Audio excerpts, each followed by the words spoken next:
Hello everyone, स्वागत है आप सभी का हमारे प्यारे से यूट्यूब चैनल जेके कोडिंग पाठशाला पर।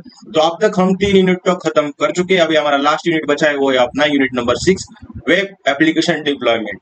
अभी क्या करना है, जो भी वेब एप्लीकेशन हम बनाएंगे, अगर आपने प्रोजेक्ट बनाया होगा कोई, उसे डिप्लॉय कैसे करते हैं, कौन कौन सी मेथड है, एडब्ल्यूएस क्या है, वो सभी हम इसके अंदर देखने वाले। क्लाउड क्या है, क्लाउड कंप्यूटिंग क्या है, वो सभी हम इसके अंदर देखने वाले। अगर किसी ने क्लाउड कंप्यूटिंग ऑप्शनल इलेक्टिव के अंदर लिया होगा तो उसको और डीप नहीं पता होगा, आगे समझ। तो अभी हम समझते हैं वेब एप्लीकेशन डिप्लॉयमेंट क्या है, उसको कैसे हमें करना है, वो सभी चीजें हम समझते हैं। तो सबसे पहले आप देखो कि इसके अंदर टॉपिक कौन कौन से थे। वेब एप्लीकेशन डिप्लॉयमेंट में टॉपिक कौन कौन से, वो देखो पहले। और आप देख सकते हो क्या है क्लाउड, क्या है उसे हमें समझना है। उसके बाद एडब्ल्यूएस क्लाउड क्या है, और सभी चीजें देखो। आप सभी एडब्ल्यूएस के बारे में दी है आपको, लास्ट तक सभी चीजें एडब्ल्यूएस के बारे में उन्होंने दी। आगे समझ में। अभी एडब्ल्यूएस का यूज तो हम कर नहीं सकते, आप जो फ्री वाले वर्जन है उसको कर लो, क्योंकि एडब्ल्यूएस का जो बिल है ना, 1 साल का बिल बहुत ज्यादा आता है। अभी छोटी उसके अंदर ऐसा है कि आपको जो भी सर्विसेज चाहिए उसके लिए पे करना पड़ता है, वो पूरा पेड होता है। आगे समझ में। और आपको जो सर्विसेज दी जाती है, जो आप इजीली रेंडर हो गए, उससे रेंडर से क्या कर सकते हैं, आप अपनी वेबसाइट डिप्लॉय कर सकते हैं। अगर कोई फ्यूचर में हमारा कोर्स होगा तो जरूर हम उसके अंदर क्या करेंगे, कैसे डिप्लॉय करना, वो भी मैं आपको बताऊं। आगे समझ में। अभी सिर्फ इधर थ्योरी जो पीवाईक्यू है उसके ऊपर हम ध्यान देते हैं, और थ्योरी जो है उसके ऊपर ध्यान देते हैं। वैसे मुझे थ्योरी पढ़ाना के साथ मुझे प्रैक्टिकल पढ़ाना अच्छा लगता है, पर अभी इधर मैं प्रैक्टिकल नहीं बताने वाला। जो भी आपको important point exam point of view से इंपॉर्टेंट है, वो सभी को मैं डिस्कस करूंगा। तो सबसे पहले अभी आप देखो कि पीवाईक्यू क्या है, उस पीवाईक्यू के थ्रू हमें जाना है। वो सभी जानने से पहले हमें एक समझना पड़ेगा कि क्लाउड क्या है। तो क्लाउड का मतलब क्या है, वो पहले समझो। क्लाउड का मतलब है यहाँ आसमान वाला क्लाउड नहीं। मतलब क्लाउड का मतलब अपना आसमान वाला क्लाउड नहीं जो आप सोच रहे हो।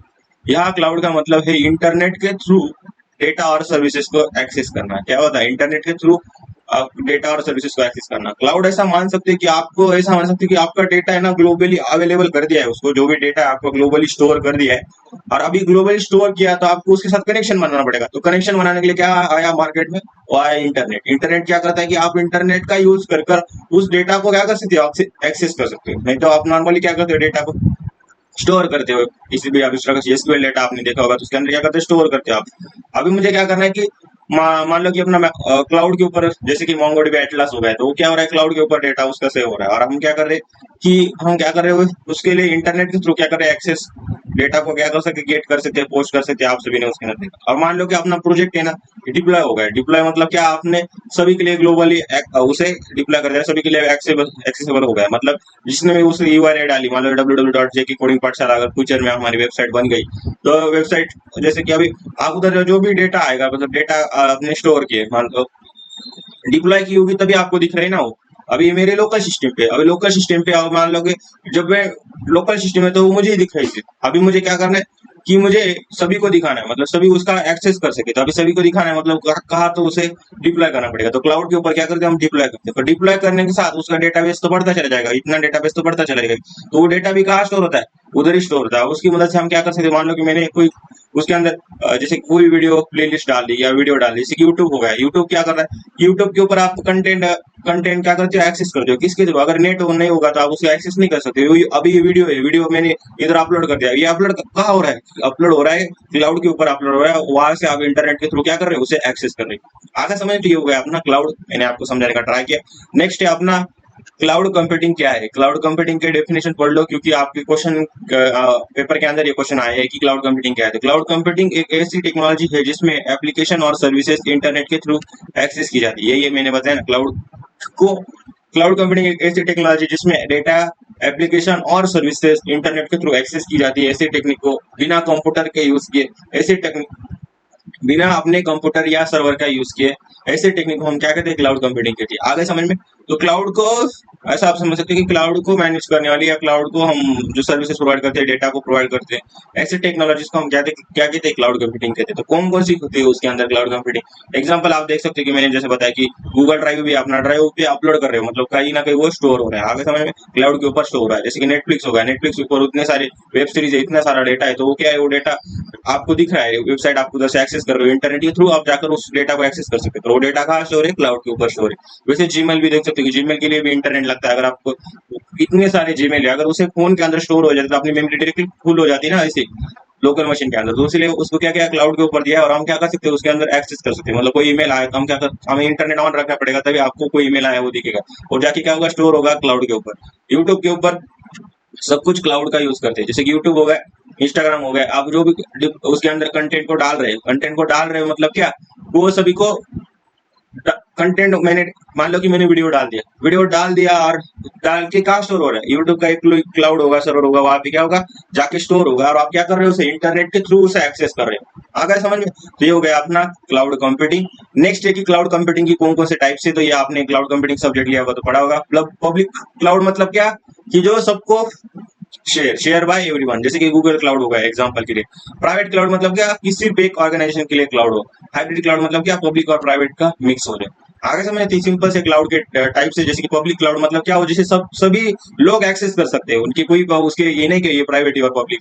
जैसे कि अभी मान सकते हैं कि अभी कोई प्रोजेक्ट बनाया होगा, तो प्राइवेट क्लाउड का अगर एग्जांपल अभी देना है, तो ये किसके लिए, जैसे कि एक ऑर्गेनाइजेशन के लिए लेना है, मतलब उसे वो डेटा से वो ऑर्गेनाइजेशन के लोग ही एक्सेस कर सके, तो इसको क्या कहते हैं हम, प्राइवेट क्लाउड कहते हैं। मतलब किसी लोकल के लिए वो एक्सेस करना है। आगे समझ में? तो एक ऑर्गेनाइजेशन है, मान लो कोई बड़ी ऑर्गेनाइजेशन, उसके अंदर कई सारे लोग काम कर रहे हैं और वो वेबसाइट सिर्फ उसी ऑर्गेनाइजेशन वाले को दिखनी चाहिए, बाकी किसी लोगों को नहीं दिखनी चाहिए। आगे समझ में? और नेक्स्ट आप कह सकते हैं हाइब्रिड क्लाउड मतलब ऐसा समझ सकते हो कि जैसे अगर आपने कहीं भी अगर आपने पढ़ा, मतलब एक फूड डिलीवरी वेबसाइट है, फूड डिलीवरी अपनी वेबसाइट है, मान लो कि फूड डिलीवरी वेबसाइट बनाया, उसका आपको क्या दिख रहा है कि आप उधर ऑर्डर कर रहे हो, पेमेंट कर रहे हो और आपका पेमेंट उधर जा रहा है, आगे समझ पर आपकी डिलीवरी आसान हो जा रही है ऑटोमेटिकली। पर अभी देखो उसका ट्रैक रखने वाला कौन होगा, कोई भी डिलीवरी दे वो एडमिन के पास होगा। अभी आपको एक सर्विसेज आपको पब्लिक दी जा रही है कि आप उसे एक्सेस कर सकते हो, पर आपका एडमिन पैनल का एक्सेस नहीं होगा। एडमिन पैनल का एक्सेस क्या होगा, जो उस मेन वेबसाइट होगी उसके पास उसका एक्सेस होगा। आगे समझे? तो मेन एडमिन पैनल को नहीं डिप्लॉय किया जाता। आगे समझे? तो जो मेन आपको दिखाना है सिर्फ यूजर के लिए बना हुआ है, वो क्या क्या होगा, पब्लिक होगा। प्राइवेट मतलब क्या, एडमिन को क्या किया जाएगा, प्राइवेट किया जाएगा, उससे सिर्फ कौन एक्सेस कर सकता है, जैसे जोमेटो स्विगी के अंदर जो भी लोग एडमिन को हैंडल कर रहे हैं वही लोग क्या हो जाएगा उधर, वही लोग सिर्फ उस कंपनी के अंदर जो एम्प्लॉय वही उसको एक्सेस कर सकती है, बाकी को पब्लिक होगा, वो पब्लिक जैसे कि ऑर्डर करना, फूड को ऑर्डर करना, वो सभी आपको दिख रहा है, पेमेंट आप कर रही हो, पर वो ट्रैक करना, इसको कौन सा आइटम उसने सिलेक्ट किया है, क्या उसकी प्राइस हो गई, वो सभी चेक करना, डिलीवर हुई कि नहीं प्रॉपर वैसे, ये सभी चेक करना एडमिन का हैंडल होगा। और हैंडलर सबको देखने की जरूरत नहीं, वो जिसको चाहिए वो उसको देखना चाहिए, जैसे वो एम्प्लॉय तो एम्प्लॉय को दिखेगा ना। तो ये बहुत ही अच्छा एग्जांपल देने का ट्राई किया मैंने हाइब्रिड क्लाउड का। नेक्स्ट है कि क्लाउड कंप्यूटिंग के फायदे कौन कौन से। ये पूरा चैप्टर आपको थ्योरी लग सकता है, पर थ्योरी है तो थ्योरी लगेगा, मतलब बहुत इजी, आप इसमें इजीली स्कोरिंग कर सकते हो। तो क्लाउड कंप्यूटिंग के फायदे कौन कौन से, तो कॉस्ट सेविंग है, सर्वर या हार्डवेयर का खर्चा नहीं। क्या है, कॉस्ट सेविंग है, सर्वर और हार्डवेयर का कोई भी खर्चा नहीं है इसके अंदर। और आप देख सकते हो कि मतलब जो भी आप अभी अभी देखो स्टोरेज का खर्चा बढ़ जाएगा, मतलब मान लो कि आपका स्टोरेज बढ़ रहा है, तो स्टोरेज आपने लोकल सिस्टम पे बढ़ाना पड़ेगा, सर्वर्स को आपको खरीदना पड़ेगा, क्योंकि जैसे जैसे लोग क्या हो रहा है कि लोग बढ़ रहे हैं, वहाँ लोग बढ़ रहे हैं तो क्या होगा, लोग बढ़ रहे हैं तो उसका डेटा बढ़ेगा तो उसे स्टोर करने के लिए हार्डवेयर चाहिए होगा, तो मतलब क्या अपना खर्चा बढ़ेगा, सर्वर बढ़ेंगे अपने। आगे समझ में? स्केलेबिलिटी देखोगे तो यूज के हिसाब से यही मतलब खर्चा बढ़ रहा है तो उसे मिनिमाइज करने के लिए क्लाउड है। क्लाउड पर मतलब आप जितना चाहे उतना डेटा वहां पे जाके स्टोर कर सकते हो और इंटरनेट के थ्रू एक्सेस कर सकते हो, तो अपना हार्डवेयर और सर्वर वाला खर्चा बच गया। नेक्स्ट है अपना स्केलेबिलिटी, यूज के हिसाब से इंक्रीज या डिक्रीज हो सकते हैं, मतलब अभी मैंने बताया ना, जितना चाहे उतना डेटा उधर ऐड कर सकते हो और स्केलेबिलिटी उतनी उसकी बढ़ सकती है। आगे समझ में? तो वो स्केलेबिलिटी के हिसाब से मतलब वो इंक्रीज या डिक्रीज हम कर सकते हैं। एक्सेसिबिलिटी, कहीं कहीं भी और कहीं से भी एक्सेस कर सकते हैं, मतलब अभी देखो लोकल डेटा का अगर एक्सेस करना है तो आपको उसकी मशीन पे जाके ही जाकर आपको करना पड़ेगा, ऐसा आप समझो।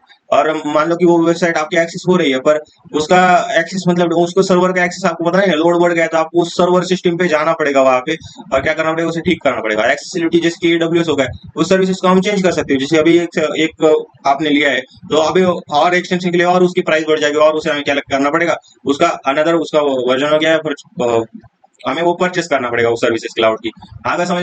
नेक्स्ट है अपना सिक्योरिटी, डेटा सोर्सेस होता है, क्या होता है सिक्योरिटी, तो डेटा हमारा क्या होता है, सिक्योर हुआ होता है, तो सिक्योरिटी भी क्लाउड कंप्यूटिंग की वजह से बढ़ती है। बैकअप एंड रिकवरी, मतलब आपका जो भी डेटा है ऑटोमेटिकली सेव हो जाता है, तो उसकी बैकअप और रिकवरी की जा सकती है उसके अंदर। मतलब अभी देखो कोई हार्डवेयर या सर्वर आपका फेल हो गया तो उसके साथ उसका डेटा भी जाने के चांसेस बहुत ज्यादा है। तो आप देख सकते हो क्लाउड के अंदर ये बहुत बड़ा प्रॉफिटेबल चीज है कि आप उसे उसे ऊपर मतलब वो क्लाउड के अंदर वो स्टोर है तो उसकी मल्टीपल कॉपीज उसकी क्रिएट हो जाती है, और मल्टीपल क्रिएट होने से आप बैकअप और रिकवरी उसे डायरेक्टली कर सकते हो। कोलैबोरेशन देखोगे तो टीम के साथ इजी काम करना होता है, मतलब यहाँ से हम क्या कर सकते हैं कि इजी आपका काम हो सकता है। आगे समझ में? अभी नेक्स्ट है कि चैलेंजेस कौन कौन से, तो चैलेंजेस आप देखोगे तो इंटरनेट डिपेंडेंस है, तो ये चैलेंज है। इंटरनेट आपका अच्छा होगा तभी आप उसे यूज कर सकते हो, आगे समझ। इंटरनेट ना हो तो प्रॉब्लम हो सकता है, आगे समझ। तो डेटा प्राइवेसी आप देखो तो कभी कभी डेटा लीक लीक का रिस्क हो सकता है। तो अभी अभी तक ना कई बार हो जाता है कि अगर वो सिक्योर नहीं होगा, सर्विसेज अगर सिक्योर नहीं होगी तो कई बार वो डेटा लीक होने के चांसेस भी होते हैं, अगर समझे। ऑनगोइंग कॉस्ट देखोगे तो मंथली या ईयरली पेमेंट करना पड़ता है उसे। अगर किसी ने AWS का यूज किया होगा तो उसको पता होगा, और मोस्ट ऑफ द स्टूडेंट के एज में तो कोई करता नहीं क्योंकि उसका बिल बहुत ज्यादा आ जाता है। मेरे एक टीचर थी, मतलब क्लाउड कंप्यूटिंग पढ़ाते थे वो। उसके उन्होंने क्या किया था कि सब्सक्रिप्शन ले लिया था, और सब्सक्रिप्शन लेकर किसी भी एक प्रोजेक्ट के लिए उन्होंने काम किया था। और नेक्स्ट में उसने ईयरली देखा तो उसका बिल कितना होता है, 56,000 बिल आया था उनका।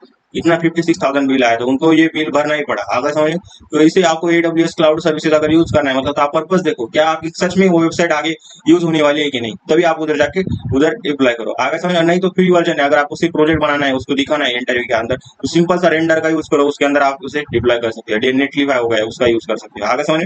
रियल लाइफ एग्जांपल आप देखोगे तो गूगल ड्राइव फाइल स्टोर करना, जीमेल हो गया, ईमेल क्लाउड पे स्टोर होती है अपने, नेटफ्लिक्स मूवीज क्लाउड से स्ट्रीम होती है, और नेट इंस्टाग्राम पे आप जो भी फोटो अपलोड हो रही है तो वो कहाँ से हो रही है, अपने क्लाउड के ऊपर से हो रही है। तो ये हो गया अपना पूरा क्लाउड क्या है, क्लाउड कंप्यूटिंग। अभी हम नेक्स्ट देखते हैं देख लिया क्लाउड कंप्यूटिंग क्या है, क्लाउड के बारे में देख लिया। अभी हमें जो देखना है वो है अपना AWS, क्या AWS क्लाउड के बारे में पढ़ना है। और जितना भी आपके सिलेबस के अंदर दिया है, जैसे मैंने आपको पहले दिखाया था, तो सभी AWS क्लाउड के ऊपर ही है। तो अच्छे से हम उसको देखते ही पहले तो हम देखते हैं कि व्हाट इज AWS क्लाउड। अभी क्लाउड क्या है मैंने समझाया, तो AWS क्लाउड क्या है, तो AWS क्या है कि अमेजॉन वेब सर्विसेज उसका फुल फॉर्म है। फुल फॉर्म क्या है उसका, अमेजॉन वेब सर्विस, मतलब ये किसका है, अमेजॉन का। अरे एक क्लाउड कंप्यूटिंग प्लेटफॉर्म है, ये क्या है, एक क्लाउड कंप्यूटिंग प्लेटफॉर्म है जो अमेजोन ने बनाया। किसने बनाया, अमेजोन ने बनाया। तो क्लाउड, ये क्लाउड कंप्यूटिंग प्लेटफॉर्म है AWS।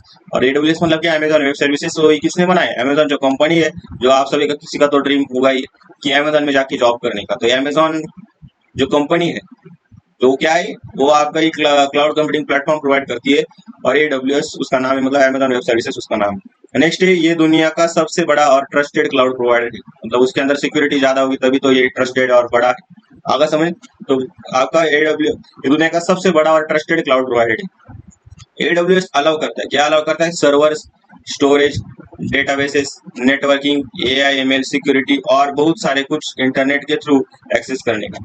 तो अभी जो भी आपने डेटाबेस कर स्टोर कर, मतलब आप उधर क्या क्या डिप्लॉय कर सकते हैं, कौन कौन से प्रोजेक्ट डिप्लॉय कर सकते हैं, वो सभी आपको दिया, मतलब सर्वर, स्टोरेज, उसके बाद डेटाबेसेस है, उसके बाद नेटवर्किंग के AI ML सिक्योरिटी, ये सभी आप उधर जाके उधर डिप्लॉय अगर कर दिया आपने, तो ये सभी चीजें हम इंटरनेट के थ्रू एक्सेस कर सकते हैं, आगे समझे। पे अभी इसका एक ही रोल है, पे एज यू गो मॉडल पे काम करता है, मतलब कि जितना यूज करो उतना पे करो।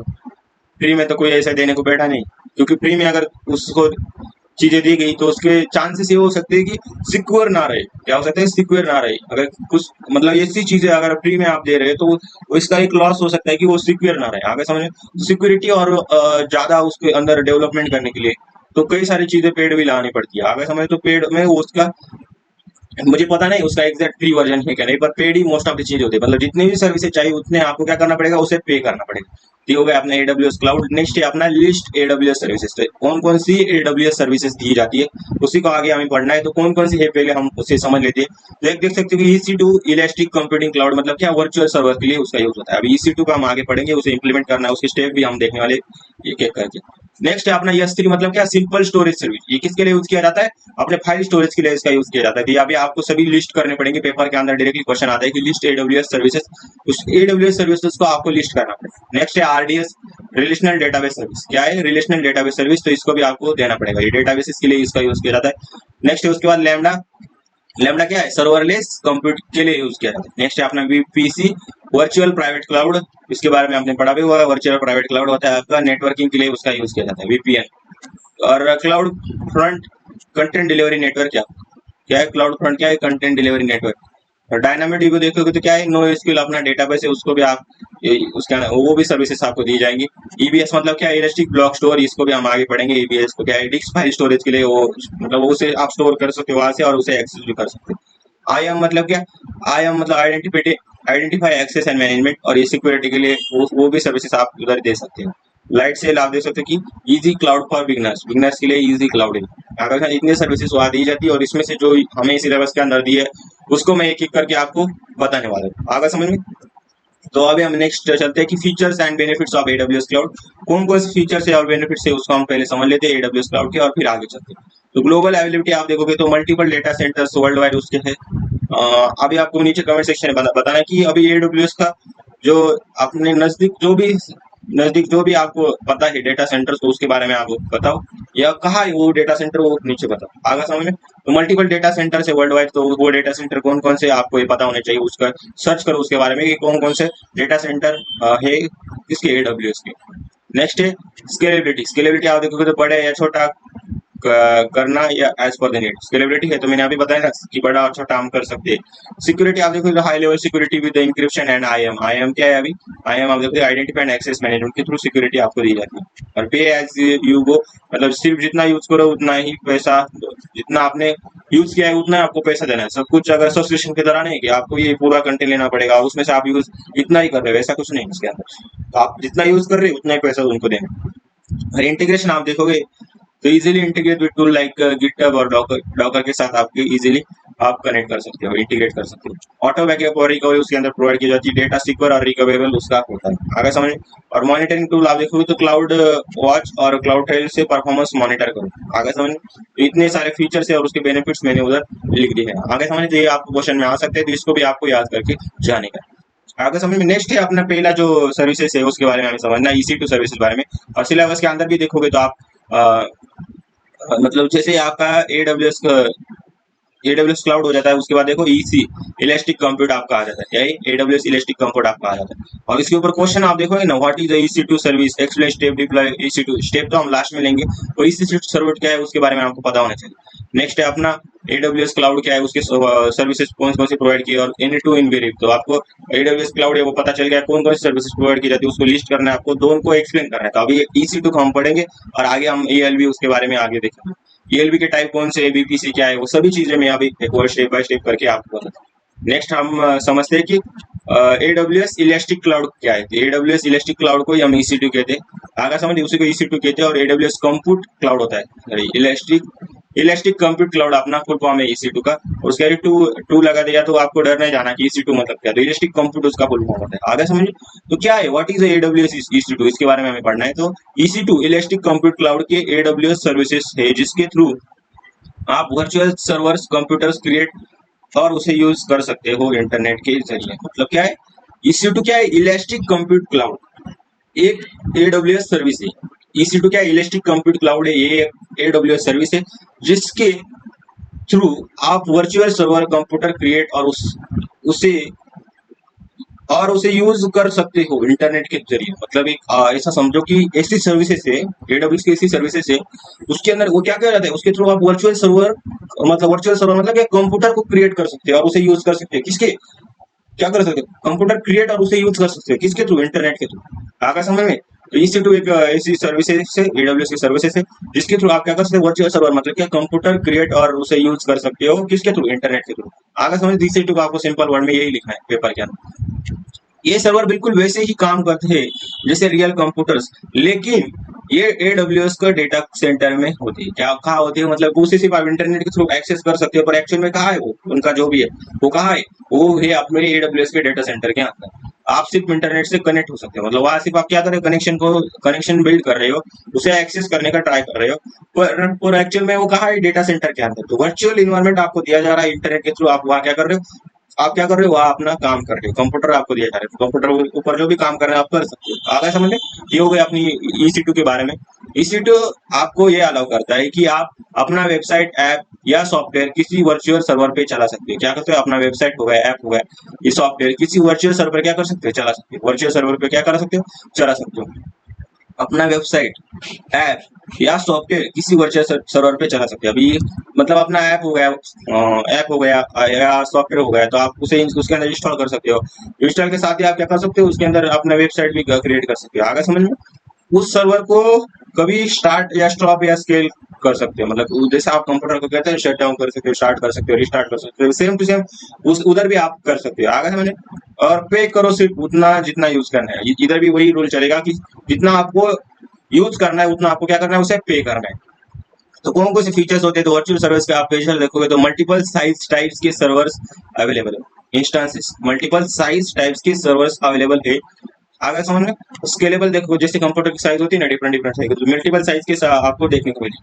स्केलेबल देखो तो लोड ज्यादा हो तो ऑटो स्केल कर सकते हैं, लोड ज्यादा हो गया आपने जो आपने एक्सेस किया वर्चुअल सर्वर्स, तो वो अब क्या कर सकते हो, उसका लोड ऑटोमेटिकली बढ़ भी सकता है, और अगर कम यूज हो रहा है तो कम भी हो सकता है, उसके स्केलेबल भी होता है। और सिक्योर आप देखोगे तो IAM या सिक्योरिटी ग्रुप के साथ सिक्योर एक्सेस होता है।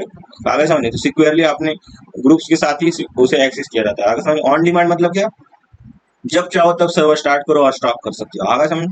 और फ्लेक्सिबल प्राइसिंग मतलब on demand spot reserve instances available होती है। आगे समझे। On demand spot reserve instances available होती है। ये इजी सा फीचर्स है, उसके डिस्क्रिप्शन मैंने आपको दिया दिया। उसके आपको सिर्फ क्या करना है, आपको याद रखना है कि क्या फीचर्स है और डिस्क्रिप्शन उसका क्या है। आगे समझिए। कॉमन यूज केसेस देखोगे तो वेबसाइट को होस्ट करना है, जैसे कि वर्डप्रेस साइट को आपको होस्ट करना है तो आप क्या कर सकते हो, उसका यूज कर सकते हो। बिजनेस एप्लीकेशन चलाना, बिजनेस एप्लीकेशन चलाने के लिए आप यूज कर सकते हो। सॉफ्टवेयर टेस्टिंग या डेवलपमेंट के लिए आप उसका यूज कर सकते हो। मशीन लर्निंग मॉडल ट्रेन करने के लिए आप यूज कर सकते हो। गेम सर्वर को होस्ट करना के लिए आप यूज कर सकते हो। तो ये कॉमन यूज केसेस थे, आपको पढ़ते ही पता चल गए। बेनिफिट्स आप देखोगे तो क्या बेनिफिट्स है, नो फिजिकल हार्डवेयर नीडेड, किसी भी फिजिकल हार्डवेयर की आपको जरूरत नहीं है। Highly reliable and scalable, highly reliable and scalable है। सिक्योर एंड फायरवॉल इंक्रिप्शन उसके साथ होता है, तो सिक्योरिटी का कोई इशू नहीं। अवेलेबिलिटी देखोगे तो वर्ल्ड वाइड उसकी अवेलेबिलिटी है, और मल्टीपल रीजन्स पे उसे यूज कर सकते हो। और easy to start and just minute आपका स्टार्ट हो जाएगा। तो इतने सारे फीचर्स आपको दिए जा रहे, तो आपको अगर यूज करना है तो फ्यूचर में अगर किस कंपनी में काम करती है तो वह आपको कंपनी उसको यूज करने के लिए दे सकती है अगर उसे नीड पड़े। आगे समझ। तो ये हो गया अपना EC2 के बारे में। नेक्स्ट है अपना AWS इलास्टिक लोड बैलेंसर, मतलब क्या ELB, क्या AWS इलास्टिक लोड बैलेंसर मतलब क्या ELB। ELB का मीनिंग क्या है, इलास्टिक लोड बैलेंसर मतलब क्या, ELB के एक AWS सर्विस है जो इनकमिंग नेटवर्क ट्रैफिक को मल्टीपल सर्विस मतलब EC2 इंस्टेंसेस के बीच में डिस्ट्रीब्यूट करता है। अभी इसको आप समझ लो तो दो सर्विसेज आपकी इधर ही हो जाएंगी। ELB मतलब क्या है, इलेक्ट्रिक लोड बैलेंसर, एक AWS की सर्विसेज है, आपको ये बता दिया। ये क्या करता है, इनकमिंग नेटवर्क ट्रैफिक को मल्टीपल सर्विस मतलब EC2 के इंस्टेंसेस के बीच में डिस्ट्रीब्यूट करता है। तो जैसे ट्रैफिक बढ़ती जाएगी तो मल्टीपल सर्विस उसके क्या हो जाएगी, क्रिएट हो जाएगी, मतलब लोड को बैलेंस कर रहा है। क्या कर रहा है, लोड को बैलेंस करने का काम किया जाता है। सिंपल शब्दों में करो, शब्दों में कहे तो अगर आपकी वेबसाइट या ऐप बहुत ज्यादा लोग एक साथ आए, मतलब जैसे कि TLB ट्रैफिक को डिवाइड हैंडल करता है ताकि सर्वर ओवरलोड ना हो और परफॉर्मेंस लो ना हो। आगे समझे तो देखो कई सारी वेबसाइट होती है तो उसके ऊपर अगर आपका लोड हो जाए, जैसे कि SPQ की वेबसाइट है, उधर जाकर आपको रिजल्ट सर्च करते हो तो रिजल्ट सर्च करने के बाद आप देखो 1 घंटे के बाद या उसी 15-20 मिनट के बाद ही उसका सर्वर डाउन हो जाता है। और कई बार आपको रिजल्ट शाम तक रात तक वो मिलता ही नहीं, बहुत टाइम वेट करना पड़ता है। आगे समझ में। तो क्या इश्यू उसके अंदर कि उसका सर्वर ओवरलोडिंग का प्रॉब्लम है, क्योंकि वो जिससे से लोड बढ़ रहा है उसके सर्वर वो बढ़ नहीं रहे हैं। आगे समझ। तो इन्हों अभी उनको क्या करना पड़ेगा, मान लो कि उसको रिजल्ट डायरेक्टली दिखाना है तो वो क्या करेंगे, सर्वर को बढ़ा सकते हैं। आगे समझ में। तो ये हो गया अपना इलास्टिक लोड बैलेंसर के बारे में कि क्या लोड को हमें बैलेंस करना है। आगे समझ। तो ये हो गया अपना इलास्टिक लोड बैलेंसर, और इसके डायग्राम आपको जरूर निकालने आने चाहिए। तो ये देख सकते हो कि इलास्टिक लोड बैलेंसर इधर आप यूजर को 2 से 3 बार दे सकते हो, और ELB आप इधर दिखा दो कि ELB क्या करेगा, उसे मैनेज करेगा। मतलब कि जैसे यूजर बढ़ते चलेगा वैसे आपको क्या हो जाएगा, सर्वर भी उधर बढ़ते चले जाएंगे। आगे समझ। ये हो गया अपना इलास्टिक लोड बैलेंसिंग का एक्सप्लेनेशन। उसके स्टेप आप देख सकते हो कि क्या कौन कौन से स्टेप है, अगर एक्सप्लेन करने को आ गया तो वर्किंग को भी आपको अच्छे से मैंने इधर मतलब ऐसा पढ़ो आपकी जिस लैंग्वेज में आपको समझ में आए। तो मैं हाँ इंग्लिश में समझाता हूँ क्योंकि आपको याद करने की जरूरत ना पड़ी, आप डायरेक्टली उसे समझ गए ना, पेपर के अंदर डायरेक्टली उसे लिख सकते हो, उसको ज्यादा याद करने की जरूरत नहीं पड़ेगी। एक कहानी की तरह आपको लगेगा, और कहानी आप जैसे पढ़ते चले जाओगे तो आपको उधर समझ में आ जाएगा कि आपने जो पढ़ा है उसको याद रखने की जरूरत नहीं। आप डायरेक्टली उसके कॉन्सेप्ट की स्टडी करो, कॉन्सेप्ट आपका क्लियर हो जाएगा तो पेपर के अंदर अपने वर्ड्स के अंदर उसे लिख सकते हो। तो यूजर से क्या आता है, रिक्वेस्ट आता है। यूजर से रिक्वेस्ट आता है जब भी यूजर वेबसाइट या ऐप पे रिक्वेस्ट भेजता है, तो जैसे HTTPS रिक्वेस्ट आती है, ELB रिक्वेस्ट रिसीव करता है। क्या होता है, जैसे आपकी रिक्वेस्ट आ जाएगी तो उसे क्या करेगा, ELB उसे क्या करेगा, रिसीव करेगा। ELB क्या करेगा, उसे रिसीव करेगा। लोड बैलेंसर सबसे पहले रिक्वेस्ट को एक्सेप्ट करता है। तो ये क्या करता है, जो भी आपकी रिक्वेस्ट आई है, लोड बैलेंसर होगा इसके अंदर, वो क्या करेगा, सबसे पहले उसे क्या करेगा, एक्सेप्ट करता है। और हेल्दी EC2 इंस्टेंस को फॉरवर्ड करता है। क्या करता है, हेल्दी EC2 इंस्टेंस को फॉरवर्ड करता है।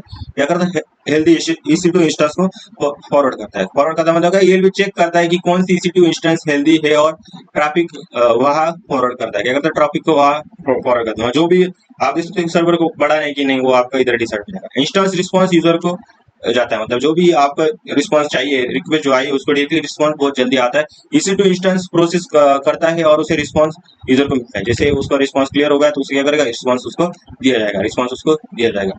और ऑटो स्केलिंग के साथ वर्क करता है, तो जब भी ट्रैफिक ज्यादा हो जाता है तो ईएलबी क्या करता है, नए इंस्टेंसेस के साथ भी ऑटोमेटिकली काम करता है। तो जैसे अभी देखो ट्रैफिक बढ़ गया तो आपके मल्टीपल सर्वर्स ऐड हो जाएंगे ऑटोमेटिकली, और उसे आप बढ़ा भी सकते हो। बढ़ाने के साथ क्या हो जाएगा, जैसे जैसे लोड बढ़ रहा है, मतलब कि पहले 2 स्टूडेंट ने किया, 10 स्टूडेंट ने किया, 100 स्टूडेंट ने उसका रिजल्ट चेक कर लिया, अब एक मल्टीपल स्टूडेंट आ गए, जितने भी यूनिवर्सिटी के अंदर स्टूडेंट है उन सभी ने जाके सर्च किया, और उसके अंदर सर्वर डाउन हो रहे हैं। अगर उन्होंने अपनी सर्विसेज को क्या कर दिया, बढ़ा दिया, सर्विस क्या हो जाएगी उसकी, अगर सर्विसेज ऑटोमेटिकली उसकी बढ़ गई तो क्या हो जाएगा, सभी को कहीं भी किसी भी टाइम पे रिजल्ट एक्सेस हो सकता है। जैसे 10 12 का रिजल्ट देखो, पहली बार आपको निकल जाता है, पर बाद में क्या हो जाता है, तो रिजल्ट करने के लिए वेट भी करना पड़ता है कई बार। आगे समझे, why use load balancer, load balancer का यूज क्यों करना पड़ता है, ट्रैफिक कंट्रोल, लोड डिवाइड होता है, ट्रैफिक कंट्रोल की मदद से क्या होता है, अपना लोड है वो डिवाइड हो जाता है, क्या होता है, लोड अपना डिवाइड हो जाता है। नेक्स्ट है हाई अवेलेबिलिटी, हाई अवेलेबिलिटी मतलब अगर एक सर्वर डाउन हो तो दूसरा ट्रैफिक ले लेता है, एक सर्वर अपना डाउन हो गया तो दूसरा उसे लेके हैंडल करने के लिए आपका यूज है। आगे समझ, और ऑटो स्केलिंग के साथ बेस्ट काम करता है, क्या होता है, ऑटो स्केलिंग के साथ बेस्ट काम करता है,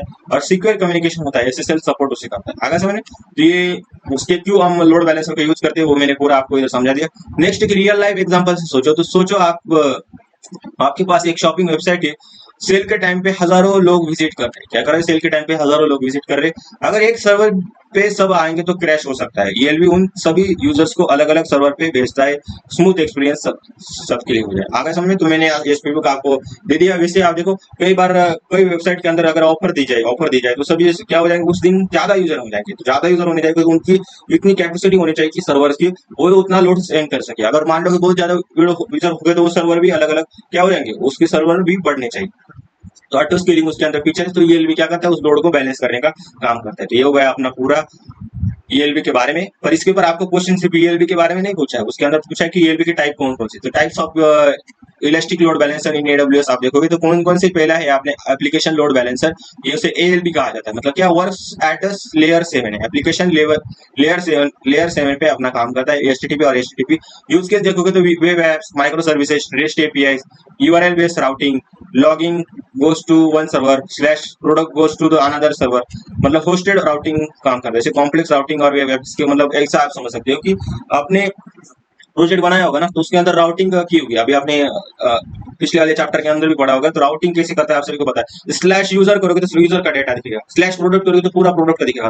तो क्या किया जाता है, उसके राउटिंग के हिसाब से अगर आपको हैंडल करना है, जैसे रिक्वेस्ट आई तो उसे रिक्वेस्ट के हिसाब से आप भी उसे सर्वर दे सकते हो। आगे समझो, जो रिक्वेस्ट आई वही डेटा आपको लाकर जल्द से जल्द वो ला के देगा। आगे समझो, तो वेब एप्स के लिए उसका यूज किया जाता है, और माइक्रो सर्विसेज रेस्ट एपीआई के अंदर आपका यूज किया जाता है, यूआरएल बेस्ड राउटिंग के अंदर आपका यूज किया जाता है, होस्ट बेस्ड राउटिंग सपोर्टेड होता है। तो कॉम्प्लेक्स राउटिंग और वेब एप्लीकेशन के लिए आपका जो यूज किया जाता है वो अपना कौन सा, एप्लीकेशन लोड बैलेंसर एएलबी, उसका टाइप से किसका, अपना इलास्टिक लोड बैलेंसर का।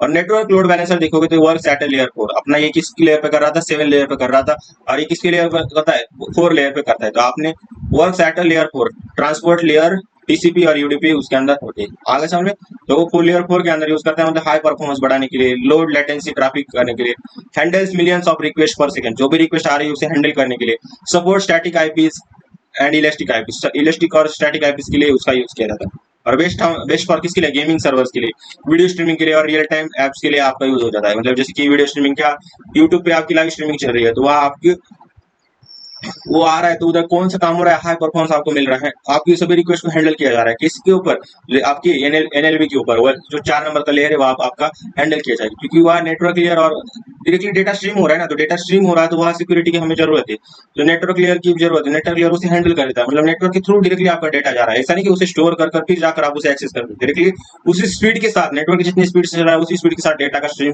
हो रहा है। आगे समझ, नेक्स्ट है अपना गेटवे लोड बैलेंसर, GWLB एक टाइप है, उसको देखेंगे तो load balancing for third party virtual appliances like firewalls or monitoring tool, और integrate with security appliances best for network security and inspection use के लिए उसका यूज केसेस यूज होता है। आगे समझे, नेक्स्ट है अपना classic load balancer CLB legacy, ये किसके लिए, बोथ 4 और 7 लेयर पे वो काम करता है।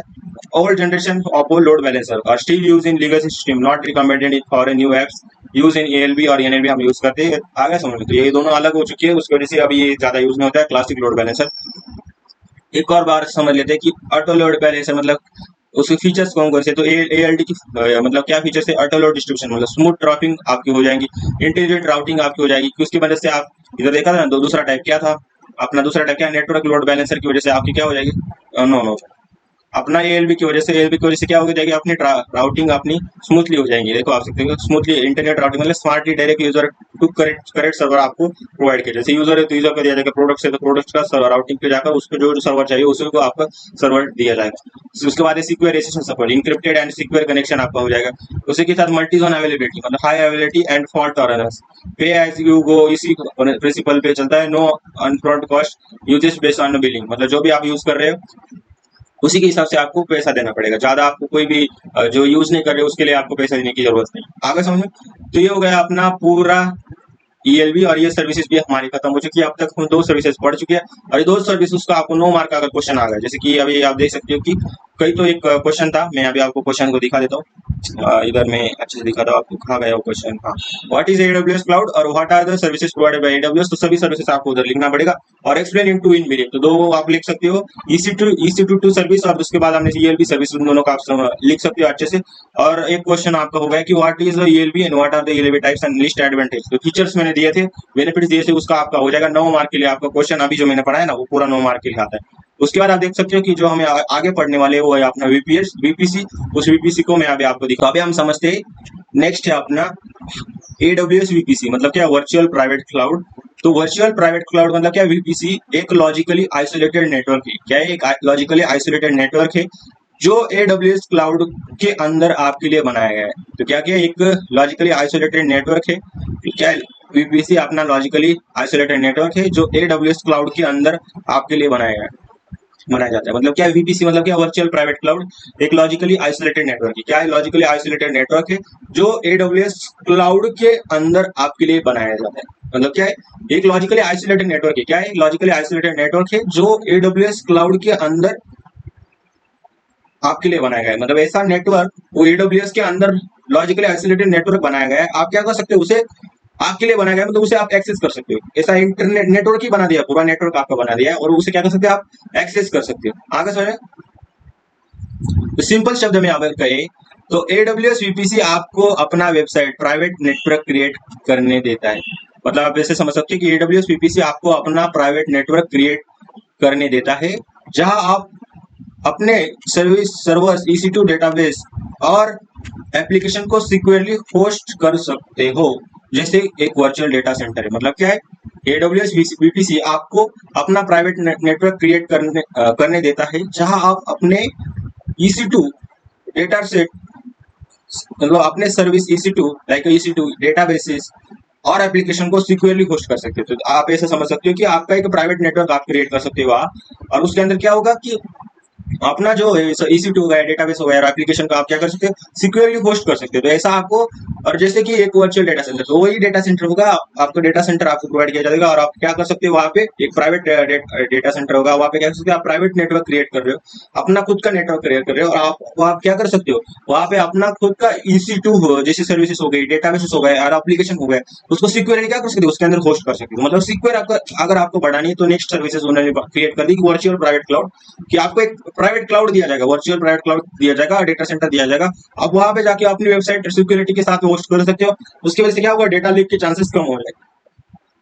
आगे समय में दिए हुए अपना AWS VPC, और VPC का यूज क्यों होता है, मतलब क्यों उसका यूज होता है, आप समझो अपना IP एड्रेस रेंज डिसाइड करने के लिए क्या कर सकते हो, अपना IP एड्रेस का रेंज डिसाइड करने के लिए उसका यूज होता है, सबनेट बनाने के लिए, सबनेट बनाने के लिए। अभी आपने सबनेट के बारे में, IP एड्रेस के बारे में CNS के अंदर हम और अच्छे से पढ़ेंगे, तो अभी आप इधर से ध्यान दो समझने के लिए। पब्लिक या प्राइवेट जैसे कि इंटरनेट एक्सेस कंट्रोल करने के लिए उसका यूज होता है, सिक्योरिटी ग्रुप्स और फायरवॉल्स रूल्स सेट करने के लिए यूज होता है, प्राइवेट नेटवर्क जैसे कि सिक्योर कम्युनिकेशन के लिए उसका यूज होता है। आगे समझ, VPC का यूज आप देख सकते हो कि अपना IP एड्रेस रेंज डिसाइड करने के लिए, सबनेट बनाने के लिए जैसे कि पब्लिक और प्राइवेट, इंटरनेट एक्सेस कंट्रोल करने के लिए, सिक्योरिटी ग्रुप्स को और फायरवॉल रूल्स सेट करने के लिए, प्राइवेट नेटवर्क्स और सिक्योर कम्युनिकेशन के लिए उसका यूज होता है। आगे समझ में, VPC का यूज हमने बता दिया। इसके ऊपर आपको डेली पूछा जाता है कि व्हाट इज VPC और उसके कंपोनेंट कौन कौन से आप बताओ, तो आपको बताना है कि कंपोनेंट ऑफ AWS VPC, तो पहला कंपोनेंट है अपना subnet.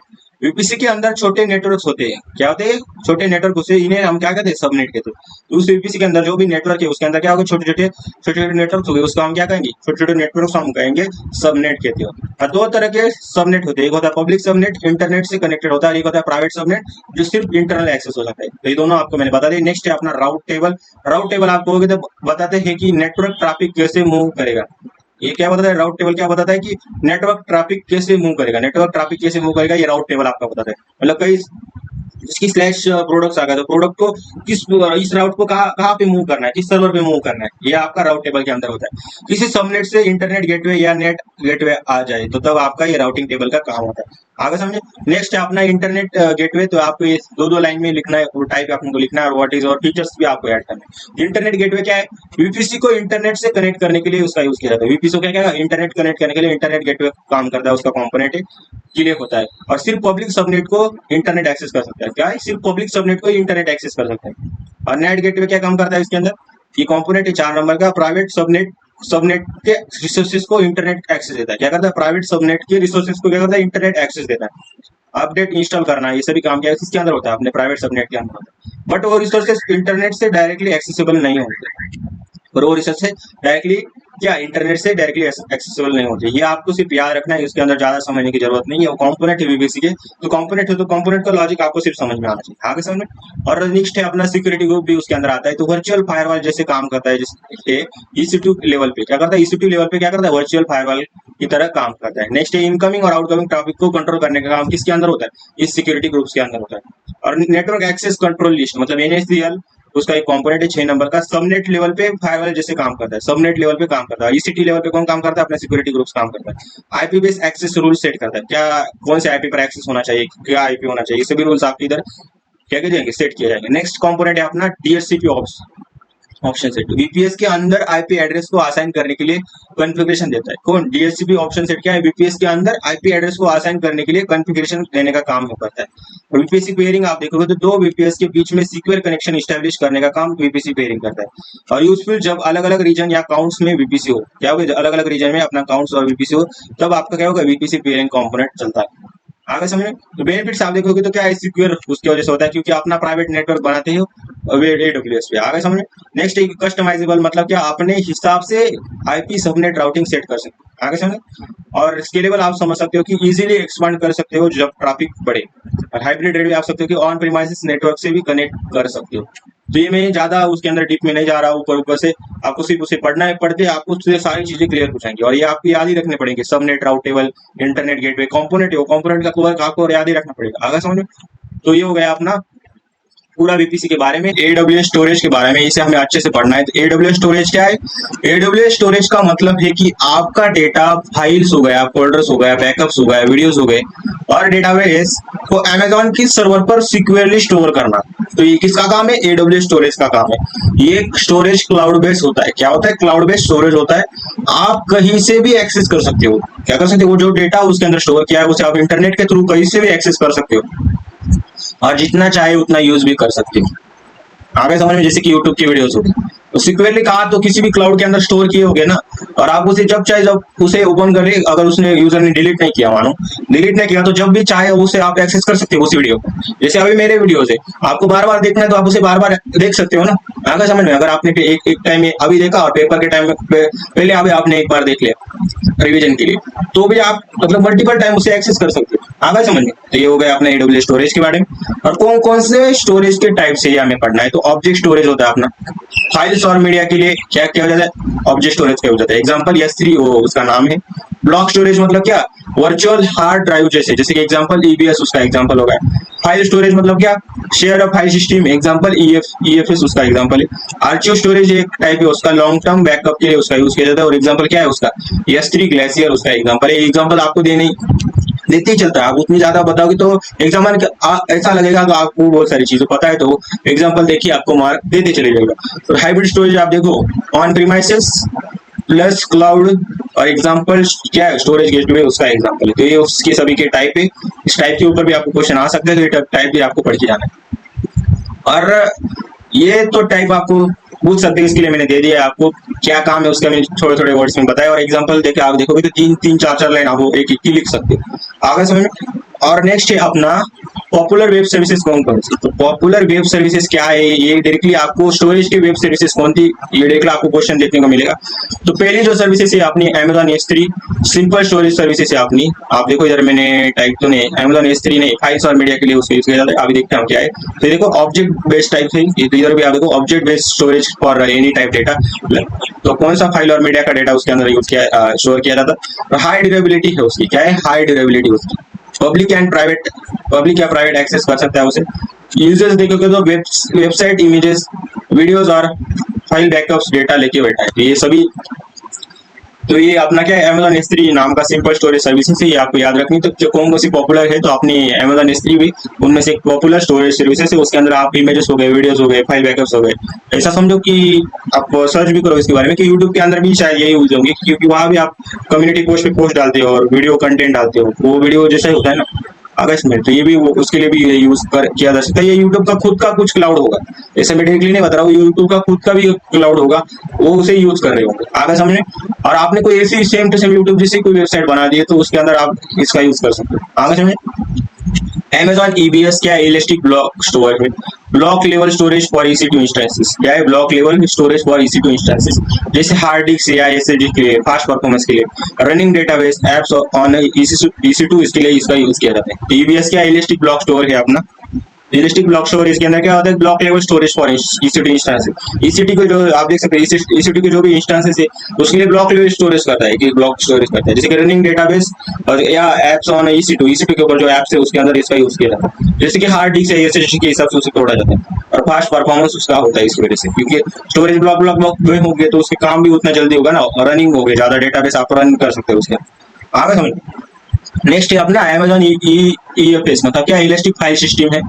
File storage share across multiple EC2 instances. क्या है, file shares across multiple EC2 instances.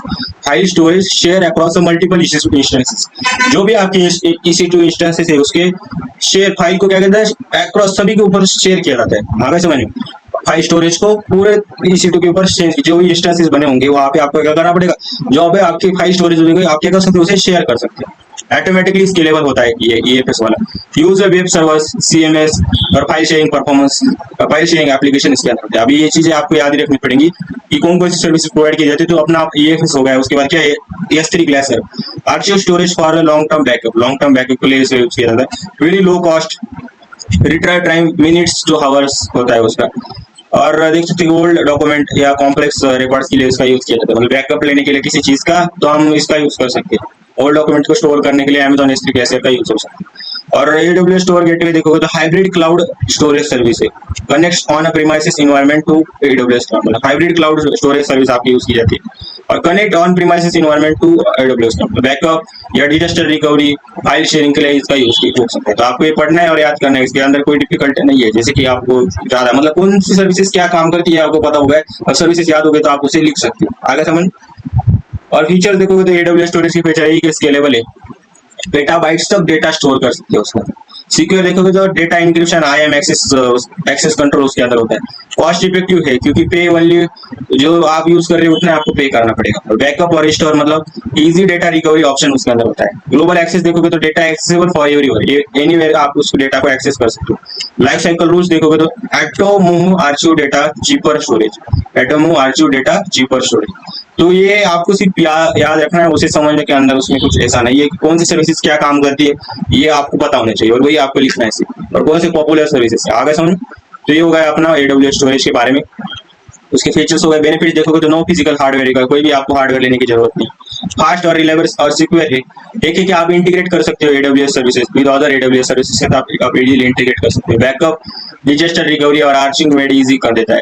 Globally available and scalable है। तो इतने सारे बेनिफिट्स, आप बेनिफिट्स इसके अंदर कुछ भी लिख सकते हो, आगे समझ में। आपको जो इजीली जो भी पता है ना वो भी आप बेनिफिट्स के अंदर कर सकते हो। स्टोरेज के बारे में जो बेसिक जो है ना वो सब इसके अंदर, सिक्योरिटी है, स्केलेबल है, फास्ट है, और क्या बैकअप, डिजास्टर रिकवरी और आर्चिंग वेड इजी उसका। आगे समझ। अभी हमें समझना है कि वेबसाइट और web app deployment on AWS step by step हमें प्रोसीजर समझना है। अभी मैं इसे इंप्लीमेंट नहीं करता, क्योंकि हमें आज तक मैंने कोई भी AWS की सर्विस यूज नहीं की है, तो मुझे अच्छे से पता भी नहीं है। और उसे इम्प्लीमेंट करना है तो वो क्या है कि पेड होता है, तो पेड है तो उसके अंदर पैसा भी उसके अंदर जा सकता है, तो मैं उसे यूज नहीं कर सकता। अगर समय उसे पेड है तो मुझे पे करना पड़ेगा। अभी मेरा कोई पर्पस पड़ा है कि सबसे अगर उसे यूज करते बैठूंगा तो मुझे ऐसा काम उसके अंदर लेना पड़ेगा कि मुझे कोई प्रोजेक्ट डिप्लॉय करना हो, अपना खुद का चैनल का वेबसाइट, तब मैं यूज करूँ जब। हाँ समझ। मेथड वन देखो तो क्या है, static website HTML CSS JS using Amazon S3। तो Amazon S3 का यूज करके हम क्या कर सकते हैं कि स्टैटिक वेबसाइट जैसे HTML CSS JS का यूज किया गया जो वेबसाइट है उसे आप क्या कर सकते हैं, डिप्लॉय कर सकते हो। स्टैटिक वेबसाइट आप पोर्टफोलियो वेबसाइट हो गई अपनी, खुद की एड्रेस में हो गया अपना, आपको क्या करना है उसे डिप्लॉय करना है, तो आप उसे Amazon S3 का यूज करके आप उसे डिप्लॉय कर सकते हैं। Best for a simple website, no backend, उसके अंदर बैकएंड है जैसे कि पोर्टफोलियो हो गया, ब्लॉग हो गया और लैंडिंग पेज हो गया, ये ऐसे वेबसाइट को अगर आपको डिप्लॉय करना है तो आप क्या कर सकते हैं, Amazon S3 का यूज कर सकते हैं। मेथड वन होगा। तो मेथड वन है, पर उसके अंदर हमें स्टेप्स तो देखने पड़ेंगे ना कि कौन सी स्टेप्स है उसके अंदर। तो आप क्या पोस्ट करते हो, आपको समझ में आ गया कौन सी हमें सर्विसेज यूज करें, Amazon S3 सर्विसेज हमें यूज करनी है, मैंने आपको बता दिया। अभी पर उसकी मेथड क्या है, create S3 bucket. S3 bucket के बारे में हम आगे समझेंगे, पर पहले समझो कि गो टू कंसोल क्या स्टेप है, उसको आपको डायरेक्टली याद रखना है। गो टू AWS कंसोल S3 और क्रिएट अ न्यू बकेट। आप क्या कर सकते हो, कंसोल के अंदर जाना है, AWS कंसोल के अंदर S3 आपको सिलेक्ट करना है और एक क्रिएट अ न्यू बकेट आपको करना है। और बकेट का नेम मतलब क्या, आपने डोमेन का नेम देना है। डोमेन जो भी होगा आपका, जैसे www.google.com या अपना डोमेन नेम होगा, तो डोमेन का नेम आपको देना है, जैसे www.jkcodingpathshala.com, ऐसा आप नेम उसके अंदर दे सकते हैं। आगे समझे। नेक्स्ट है इनेबल स्टैटिक वेबसाइट होस्टिंग। आपको क्या करना है, स्टैटिक वेबसाइट होस्टिंग उधर इनेबल कर देना है, उसके ऊपर जाकर और बकेट सेटिंग के अंदर जाकर क्या करना है, इनेबल स्टैटिक वेबसाइट होस्टिंग और ऐड index.html एंड error.html दोनों फाइल का क्या करना है आपको ऐड करना है। तो HTML CSS के अंदर वो कौन सी फाइल आपकी रेंडर होती है, ब्राउजर के ऊपर इंडेक्स फाइल रेंडर होती है, तो उस इंडेक्स फाइल को क्या करना है आपको उधर ऐड कर देना है।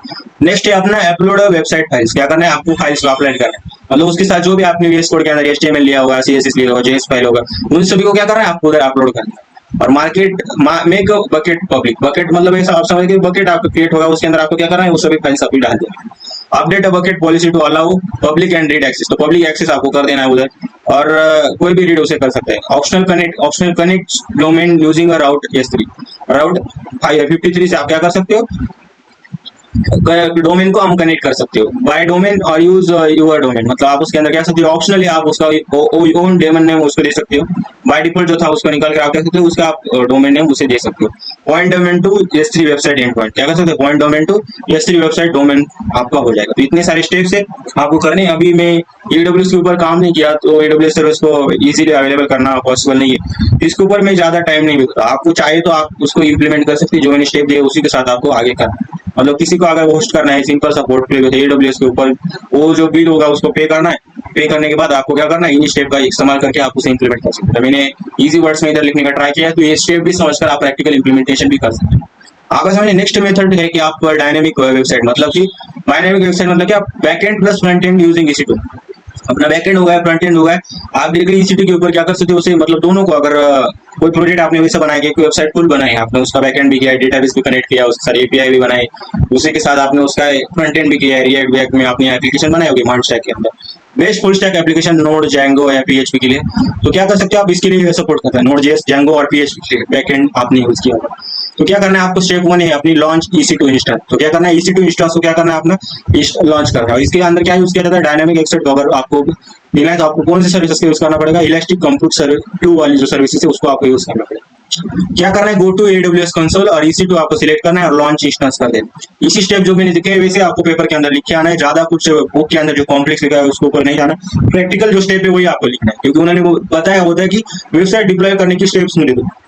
तो EC2 को अगर ऊपर आपको आ गए तो आपको डायरेक्टली ये आपको ये स्टेप आपको लिखने क्या करना है, सिलेक्ट OS। आपको क्या करना पड़ेगा, OS को सिलेक्ट करना है। जैसे Amazon उबंटू हो गया, Amazon हो गया, Amazon लिनक्स हो गया। अभी इधर ये विंडोज को देता है कि नहीं मुझे पता नहीं, पर उबंटू Amazon लिनक्स को वो सपोर्ट करता है। कनेक्ट टू इंस्टेंस क्या करता है, connect to instance use to SSH login. SSH login का आपको क्या करना है, लॉगिन करना है। SSH आए यूर की को आपको लिखना है .pip EC2 यूजर और पब्लिक IP आ जाए। इसको इस फॉर्म में आपको उधर लिख देना है पेपर के अंदर भी कि आपको क्या करना है, उस SSH को लॉगिन करना है। तो SSH का क्या है, ये इसको आप थोड़ा सा याद करने का ट्राई करो।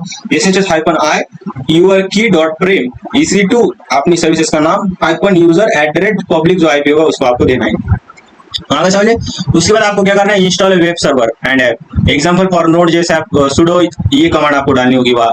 अगर नोड जैसे आपने यूज किया तो आपको उधर डालना पड़ेगा। Git clone your repo URL, क्या करना पड़ेगा, आपकी यूआरएल को गिट क्लोन वहां करना पड़ेगा। फोल्डर का नाम सीडी करना पड़ेगा। एनपीएम इंस्टॉल करके क्या करना पड़ेगा, नोड ऐप जेएस आपको करना पड़ेगा। एनपीएम इंस्टॉल क्यों किया, आप मुझे बताओ एनपीएम इंस्टॉल क्यों किया? क्योंकि जब भी आप गिटहब पे पुश करते हो नोड मॉड्यूल फोल्डर को देते आपका जो भी डिपेंडेंसीज आपने इंस्टॉल की नोड मॉड्यूल फोल्डर्स को आप नहीं देते, तो उसी अगर आपको उसे रन कर रहा है तो नोड मॉड्यूल की जरूरत पड़ेगी, तो आपको क्या करना पड़ेगा, फिर से जाके वहां पे एनपीएम इंस्टॉल करना पड़ेगा और नोड ऐप जेएस करके आपको क्या करना पड़ेगा, उसे रन करना पड़ेगा। रन करने के बाद क्या करना है, अलाउ वेब ट्रैफिक, क्या करना है, अलाउ वेब ट्रैफिक करना है। EC2 सिक्योरिटी ग्रुप्स आपको कर देना है। अलाउ पार्ट पोर्ट क्या करना है आपको, 80 किसका पोर्ट होता है, HTTP का। एंड पोर्ट किसका होता है, HTTPS। मोस्ट ऑफ दी अपनी HTTPS में ही बनी होती है, तो इस पोर्ट का आपको यूज करना है। आप समझ किस पोर्ट पे उसको रन करना है, वो सभी आपको ट्रैफिक का आ जाएगी, आपकी रिक्वेस्ट का किस पोर्ट पे आने वाली है, उस पोर्ट को आपको क्या करना है, अलाउ कर दें। आगे समझिए, access your own app, open in browser, enter your public IP of EC2, जो भी EC2 इंस्टेंस में जो भी आईपी दी होगी उस आईपी को क्या करना है, ब्राउजर के ऊपर डाल देना है। ऑप्शनल यूज इलास्टिक आईपी, अपना इलास्टिक आईपी भी आप क्रिएट कर सकते हैं। Allocate elastic IP and attach to your EC2 to fix IP, IP fix करने के लिए क्या करते हैं, अपना EC2 आईपी है उसे क्या कर देना है, अपने फिक्स अटैच उसे कर देना है। आगे समझिए, सिंपल से स्टेप पे आपको एक परफॉर्म करना है और आप अपना नोड जेएस का प्रोजेक्ट या बैकएंड फ्रंट एंड वाला प्रोजेक्ट की फुल वेबसाइट भी आप क्या कर सकते हो, EC2 सर्विस में हेल्प करके कैसे आपको लॉन्च करना है, वो सभी चीजें मैंने इधर बता दी। सेम टू सेम आपको पेपर के अंदर लिखना है। आगे समझ में, यही इंप्लीमेंटेशन वाला वे आपको देना है। किसी बुक के अंदर क्या लिखा है उसके बारे में मत सोचो, मैंने जो स्टेप दिए उसी के बारे ऊपर आपको काम करना है। आगे समझ में। नेक्स्ट है अपना मेथड 3, कौन सा मेथड है, use AWS elastic beanstalk for easy deployment. तो अभी लास्ट वाला जो स्टेप है अपना, use AWS elastic beanstalk for easy deployment, easy deployment के लिए। तो क्या किया जाता है, best for deploying web apps like Java, .NET, PHP, Python, नोड.js, ऐसे आप क्या कर सकते हो, उसे डिप्लॉयमेंट के लिए उसका यूज कर सकते हो। स्टेप उसे में go to AWS console, easy step में आपको लिखना है, इलास्टिक बेंचटॉप आपको सिलेक्ट करना है, create a new application create करना है, upload your own app zip, app code क्या है, जिप फोल्डर है, उसे जिप कोड फॉर्म में कन्वर्ट करना है और उसे अपलोड वहां करना है। एनवायरनमेंट को सिलेक्ट करना है, कौन सा एनवायरनमेंट है, नोड.js है क्या पाइथन है, अपना नोड.js होगा मोस्ट ऑफ, तो नोड.js हम सिलेक्ट करेंगे। Beanstalk will auto create EC2 load balancer और S3 को आपको सिलेक्ट करना है, ऑटो क्रिएट हो जाएगा वो। बेंचटॉप विल ऑटो क्रिएट क्या करेगा, EC2 और लोड बैलेंसर और S3 सर्विसेज को ऑटो क्रिएट वहां कर देगा। App will be live on URL भी लाइव, जैसे कि अपनी ऐप डायरेक्टली ऐसी लाइव हो जाएगी। अपना ऐप का नाम यूजिस्ट और elasticbenchtop.com आपको ऐसा देखना। आगे समझ, ये हो गया अपनी पूरे स्टेप्स, कैसे आप इलास्टिक बेंचटॉप को यूज करके कैसे आप कौन से एप्लीकेशन को डिप्लॉय कर सकते हो, उसकी स्टेप क्या है। सिंपल सी इजी वर्ड में स्टेप है, ये स्टेप आपको लिख के आना है, एक पेज के अंदर पूरा आपका आंसर इधर भर जाएगा। आगे समझ में, अब ये और अच्छे वे से मैंने देना है क्योंकि आपको डायरेक्टली इसके ऊपर क्वेश्चन आ सकता है कि क्या उसके अंदर करना है। अगर और अच्छे से अगर आपको एक्सप्लेनेशन चाहिए तो ये मैंने इधर दे दिया, इसको आप क्या करो, पढ़ते बैठो, स्टेप मैंने दे दिए, उसी स्टेप पे एक्सप्लेनेशन टेबल के फॉर्म में दिया, ये भी आप पढ़ सकते हो, ये ऑप्शनल है। नेक्स्ट है कि मैंने जैसे बताया था कि S3 बकेट के बारे में हमें पढ़ना है, क्योंकि क्वेश्चन उसके ऊपर डायरेक्टली आता है कि व्हाट इज S3 बकेट, और आगे देख सकते हैं कि स्टेप्स कौन से S3 बकेट एग्जीक्यूट करने। S3 बकेट क्या है, Amazon S3 मतलब क्या, सिंपल स्टोरेज सर्विसेज अपना S3 है। Is an AWS services used to store and retrieve file, क्या किया जाता है, स्टोर करने के लिए और फाइल को रिट्राइव करने के लिए। उसके कौन सी फाइल होती है, उसके अंदर इमेजेस होती है, डॉक्यूमेंट होती है, बैकअप्स होता है, स्टैटिक वेबसाइट फाइल होती है, एप्लीकेशन कोड होता है। एग्जांपल फॉर इलास्टिक बेंचटॉप, तो क्या कर सकते हैं, S3 bucket is like a folder in a cloud where your files are stored। S3 ऐसा बकेट होता है कि इसके अंदर क्या होता है कि आपकी फोल्डर उसके अंदर स्टोर किया जाता है, और ये क्लाउड वेयर योर फाइल्स क्या होता है, उस फोल्डर के अंदर आपकी फाइल्स स्टोर होती है। और each bucket has a unique name, her bucket क्या होता है, एक यूनिक नेम होता है। And can hold unlimited files called object, और सभी फाइल्स उसके अंदर होती है, उस बकेट के अंदर यूनिक नेम होता है उसके अंदर। तो वो क्या होता है, अनलिमिटेड फाइल्स को स्टोर करता है, उसी को हम क्या कहते हैं, ऑब्जेक्ट होते हैं। उस अनलिमिटेड फाइल को कहते हैं ऑब्जेक्ट कहते हैं। उस यूनिक नेम के अंदर उस बकेट के अंदर क्या होगा कि वो ऑब्जेक्ट उसके अंदर स्टोर किया जाए। आगे समझे, तो S3 बकेट के बारे में हमने समझा, अभी हम उसके स्टेप समझ लेते हैं। स्टेप क्या है कि गो टू AWS कंसोल के ऊपर जाना है, क्या करना है, मतलब विजिट करना है आपको इसके ऊपर, इस कंसोल aws.email.com का आप क्या करना है, विजिट करना है और आपको साइन इन करना है। S3 को क्या करना है, ओपन करना है। Next step, in the search bar type and select S3 to open S3 dashboard, क्या करना है, ओपन करना है S3 को हमें, और क्लिक क्रिएट बटन, क्रिएट करना है हमें, S3 क्रिएट करना है। This button is usually at the top right S3 dashboard के ऊपर टॉप पे आपका होगा। मैंने ये भी बता दिया कि वो कौन कहाँ होगा, पर आपको यही एक्शंस आपको लिखने और उसका एक्सप्लेनेशन चाहे तो आप लिख सकते हो। एंटर अ बकेट नेम आपको लिखना है, choose a unique name globally, example my hyphen bucket 25 आपको सिलेक्ट करना है, choose unique name globally. Select AWS region, मतलब आपको क्या करना है, रीजन को सिलेक्ट करना है। Choose the region closest to your users, क्या करना है आपको, ऐसा रीजन सिलेक्ट करना है कि आपकी क्लोजेस्ट यूजर एप्लीकेशन थे, जैसे कि यूज हाइफन ईस्ट वन आप कर सकते हैं। कॉन्फ़िगर बकेट सेटिंग, मतलब क्या करना है, you can enable versioning inclusion logging सभी आपको क्या करना है, इनेबल कर देना है। सेट परमिशन, मतलब क्या करना है, decide whether a bucket is private और पब्लिक और डिफॉल्ट प्राइवेट। डिफॉल्ट तो प्राइवेट होती है पर आप उसे पब्लिक भी कर सकते हैं। क्लिक क्रिएट बकेट, जैसे आप क्लिक करेंगे your bucket will be created and ready to use. तो इतने सारे स्टेप्स है, आपको स्टेप को क्या करना है, याद रखना है, और प्रैक्टिकल इम्प्लीमेंटेशन के साथ अगर किसी को करना है तो वो कर भी सकता है, अगर उसने कर लिया तो और अच्छे से होगा, पर आपको पेपर के अंदर लिखना है तो उसे याद ही करना पड़ेगा। अगर समझ ये अपने स्टेप से उसका एक्सप्लेनेशन मैंने दे दिया। नेक्स्ट है अपना कि पुटी, एक क्वेश्चन आया था उसको भी मैंने लेने ट्राई किया। पुटी क्या है, तो पुटी एक फ्री एसएसएच क्लाइंट है जो आपके विंडोज सिस्टम से किसी रिमोट सर्वर जैसे AWS EC2 इंस्टेंस को सिक्योरली कनेक्ट करने के लिए यूज होता है। क्या है, पुटी एक फ्री एसएसएच क्लाइंट है जो आपके विंडोज सिस्टम को क्या कर सकता है, किसी रिमोट सर्विस जैसे AWS EC2 सर्विस को सिक्योरली कनेक्ट करने के लिए यूज होता है।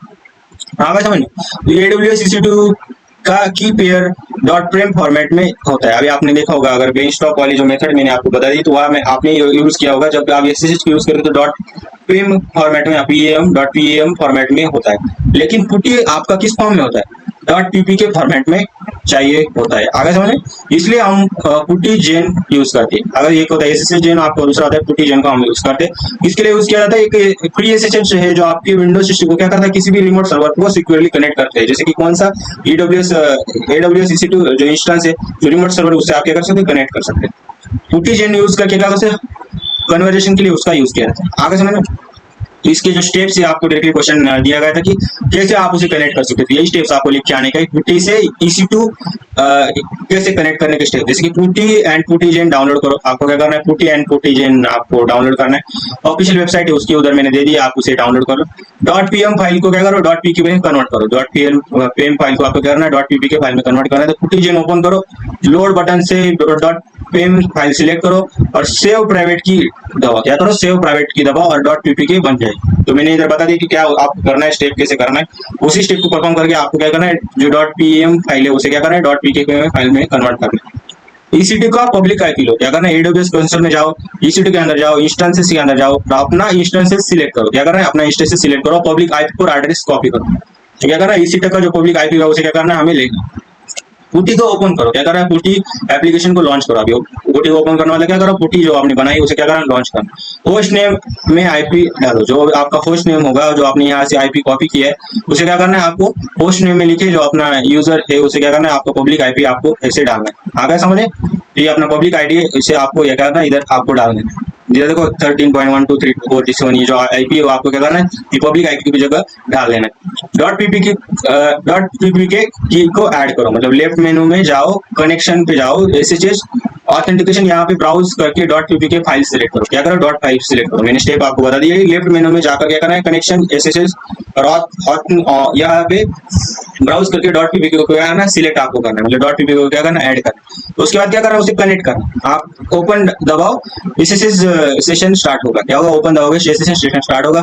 उसके बाद क्या करना है, लॉगिन हो जाएगा और पहली बार फॉर्म जाएगा, यस दबाओ और EC2 इंस्टेंस से कनेक्ट हो जाएगा। क्या होगा, EC2 इंस्टेंस से कनेक्ट हो जाएगा। तो ये स्टेप आप परफॉर्म करते चलोगे तो आप कैसे कनेक्शन करना है वो पूरा आपको पता चलेगा। वैसे तो इसका प्रैक्टिकल रखना चाहिए कॉलेज वाले ने, पर आप ये पुटी और EC2 ये आपको कहीं भी पढ़ाया नहीं जाता है। आपको डायरेक्टली क्या मतलब, किसी ने क्लाउड किया तो उसके अंदर बहुत अच्छे से डिटेल में कवर किया जाएगा, या किसी को अपना प्रोजेक्ट डिप्लॉय करने तो यूज करेंगे। अभी पेपर के अंदर लिखने के लिए पूछ रही है सभी चीज, क्यों पूछ रहे हैं, क्योंकि आपकी याद हो जाए तो आप क्या कर सकते हो, उसे इंप्लीमेंट कर सकते हो। वैसे तो कोई जरूरत नहीं है, अगर प्रैक्टिकल इंप्लीमेंटेशन में आप जाके कहा गूगल पे जाके ChatGPT पे जाके सर्च करके अपना काम कर सकते हो। और अभी पेपर के अंदर आता है तो इसे आपको इसी फॉर्म में लिखना है, और ऐसे लिखोगे तभी एग्जाम आपको समझेगा कि ये आपने इसका प्रैक्टिकल वे में स्टडी किया है। तो अभी मैं प्रैक्टिकल वे में आपको बता रहा हूँ कैसे क्या करना है। अभी इंप्लीमेंट नहीं कर रहा हूँ, पर आपको बता रहा हूँ कि उसकी स्टेप्स क्या होंगे। आगे समझ में, नेक्स्ट है अपना इलास्टिक ब्रेनस्टॉक क्या है, उसको भी हम समझ लेते हैं। तो AWS इलास्टिक ब्रेनस्टॉक एक प्लेटफॉर्म एज अ सर्विस है, पास सर्विस है, आपने पढ़ा होगा क्लाउड कंप्यूटिंग के अंदर। ये जो आपको वेब एप्लीकेशन को आसानी से डिप्लॉय और मैनेज और उसे स्केल करने देता है बिना इंफ्रास्ट्रक्चर की टेंशन ले। आसानी से आप क्या कर सकते हो, डिप्लॉय कर सकते हो, मैनेज कर सकते हो और स्केल करने के लिए आपको आसान कर देता है। कौन, इलास्टिक ब्रेनस्टॉक। और ये क्या है, एक पास है, मतलब क्या प्लेटफॉर्म एज अ सर्विस है जो आपको वेब एप्लीकेशन को आसानी से डिप्लॉय और मैनेज करने और उसे स्केल करने के लिए देता है। आप बस अपना कोड जिप फाइल अपलोड करना होता है। क्या होता है? जिप फाइल अपलोड करना होता है, मैंने आपको बता दी। और इलास्टिक बेंचटॉक ऑटोमेटिकली आपका चलता है। सर्वर बनता है EC2 वाला, लोड बैलेंसर सेट करता है, ऑटो स्केलिंग करता है और एप्लीकेशन की हेल्थ मॉनिटर करने के लिए उसका यूज किया जाता है। आगे समझे इसकी स्टेप से इसके फायदे क्या है वो आपको डायरेक्टली एग्जाम के अंदर पूछे गए। तो इजी डिप्लॉयमेंट है, बस कोड अपलोड करो, बाकी सब कुछ इलास्टिक बेंचटॉक ऑटोमेटिकली मैनेज करता है। तो इजी आपका डिप्लॉयमेंट है। वो मैंने बता दी कि आपको सिर्फ जिप फाइल अपलोड करनी पड़ती है और बाकी सब कुछ मैनेज कर देता है। वो 3-4 सर्विसेज वो ऑटोमेटिकली उसके अंदर क्रिएट हो जाती है। जब ये शेप दिखाए तो और अच्छे से आपको समझ में आएगा होगा। सिर्फ आपको उसको अच्छे से समझ, नो इंफ्रास्ट्रक्चर मैनेजमेंट, कोई भी इंफ्रास्ट्रक्चर मैनेजमेंट की जरूरत नहीं है। आप सर्वर्स लोड बैलेंसर या स्टोरेज मैनेज करने की जरूरत नहीं होती। मल्टीपल लैंग्वेज सपोर्टेड है, जैसे नोड जेएस, पाइथन, जावा, PHP, रूबी, डॉकर जैसे सभी सर्विसेज के लिए क्या करता है? सपोर्ट करती है सर्विसेज। नेक्स्ट है auto scaling and load balancing, मतलब ट्रैफिक बढ़ाने और पर ऑटोमेटिकली न्यू इंस्टेंस स्टार्ट करता है, ट्रैफिक कम होने पर स्टॉप होता है। ये सभी आपको पता ही है। बिल्ट इन मॉनिटरिंग मतलब क्या? लॉग्स और हेल्थ स्टेटस को इजीली देख सकते हो AWS कंसर्न क्लाउड वॉच में। आगे समझ में आप देख सकते हो कि लॉग और लॉग्स देख सकते हो, मतलब कोई भी डेटा होगा उसको आप देख सकते हो। और हेल्थ उसके स्टेटस क्या है वो अभी आप देख सकते हो क्लाउड वॉच में। फ्री टू स्टार्ट मतलब क्या? इलास्टिक बेंचटॉक खुद फ्री है और सिर्फ जो AWS सर्विस यूज होते हैं उनके लिए पे करना पड़ता है। AWS के लिए आपको पे करना पड़ता है, पर बेंचटॉक खुद में क्या है? फ्री है। आगे समझ में। इजी रोल बैक्स, अगर कोई प्रॉब्लम आए तो प्रीवियस वर्जन पे इजीली वापस जा सकते हैं, इजी रोल बैक आप जा सकते हो। कस्टम कॉन्फ़िगरेशन मतलब एडवांस सेटिंग के लिए .eb एक्सटेंशन फाइल यूज करके अपने एनवायरनमेंट को कस्टमाइज कर सकते हो। क्या कर सकते हो? एडवांस सेटिंग के लिए .eb एक्सटेंशन फाइल का यूज करके एनवायरनमेंट को कस्टमाइज कर सकते हो। तो ये पूरा मैंने बताइए, आप पढ़ भी लोगे ना तभी भी आपको याद हो जाएंगी। इसके अंदर कुछ ज्यादा नहीं है, तो एक्सप्लेन करने में ज्यादा टाइम नहीं गवाते। और अपना पूरा चैप्टर इधर हो चुका है। मैंने जो सभी PYQs आप इधर जाके देख सकते हो, सभी PYQs आपने कवर हुए कि नहीं वो सभी आप देख सकते हो। मैं एक बार जाता हूँ इस पहले से, तो आप देख सकते हो कि अपना जो सभी टॉपिक से मैंने इसके अंदर कवर किया। पर PYQs आप देख सकते हो चारों PYQs तो हमने पहले ही कवर हो चुके थे। उसके बाद VPC भी हमने अच्छे से कर लिया है। अब देख सकते हो VPC को भी हमने बहुत अच्छे से पढ़ लिया है। और नेक्स्ट है अपना what is the cloud computing, benefits of cloud computing, वो पूरा मैंने लिया है। List and express step to deploy elastic beanstalk के जो स्टेप्स है मैंने जो दिए वही आपको बताना है। और इलास्टिक बेंचटॉक के बारे में थोड़ा आप बता सकते हो 5 मार्क के लिए, तो थोड़ा आपको बताना पड़ेगा क्या है। स्टोरेज सर्विसेज कौन सी प्रोवाइड की वो सभी चीजें हमने कवर की। What is S3 bucket and how to create bucket, S3 bucket कैसे क्रिएट करती है और कैसे हमें क्रिएट करना है वो स्टेप भी मैंने बता दिया। और व्हाट इज अ पुटी, पुटी को कैसे EC2 के साथ करें, इंस्टेंस के साथ कनेक्ट करते हैं वो भी हमने बता दिया। और EC2 का उसके बाद फीचर्स ऑफ AWS क्लाउड ये पहले हमने कवर कर दिया। What is a S3 bucket and how will create it, same VPC भी हमने क्रिएट किया, पुटी भी हमने कर दिया।